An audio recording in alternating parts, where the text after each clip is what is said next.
Roast brothers தாக்கப்பட்டனர். புரட்டி எடுத்த விஜய் ரசிகர்கள். என்னடா அடி பலமா ஓட விட்டானுங்களா எங்க விஜய் ரசிகர்கள். சின்ன பசங்க கிட்ட அடி வாங்கி இருக்கு. நினைச்சடி மாமிங்களா, நீங்க இப்படிதான் கம்பு சுத்தவனு நினைச்சடி மாமிங்களா. காலையிலேயே சொன்ன பாருங்க மக்களே, இவனுங்க எப்படி அடி வாங்காத மாதிரியே சமாளிப்பானுங்கன்னு. ஆனா இவனுங்க இத பேசுறதுக்கு முன்னாடி இவனுங்க ரியாக்ஷன் என்ன தெரியுமா பண்ணிட்டு வந்திருப்பானுங்க. இங்க பாருங்க. இதுல ஹைலைட் என்னன்னா, மிஸ்கின் கணக்கா குருட்டு புருஷன் பக்கத்துல ஒரு குந்தாணி உட்காந்துருக்கா பாரு.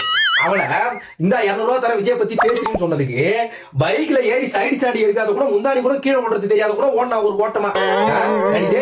உங்களை துரத்துறதுக்கே போய் போலீஸ் ஸ்டேஷன்ல கால ஐயா எங்களை மிரட்டுறாங்க, ஐயா எங்களை முந்தாலாம் விட்டு அடிக்கிறானுங்க ஐயான்னு கால கரெக்ட் இங்க என்ன சைஸா சமாளிச்சுட்டு இருக்காங்க பாத்தீங்களா அந்த மாமிங்க. அவங்ககிட்டயும் உப்பு கடை வாங்கி இங்க இப்ப உப்பு போட்டு இருக்காங்க. வாங்கடி அந்த 4 பேரை மறுபடியும் கூப்பிடுங்க.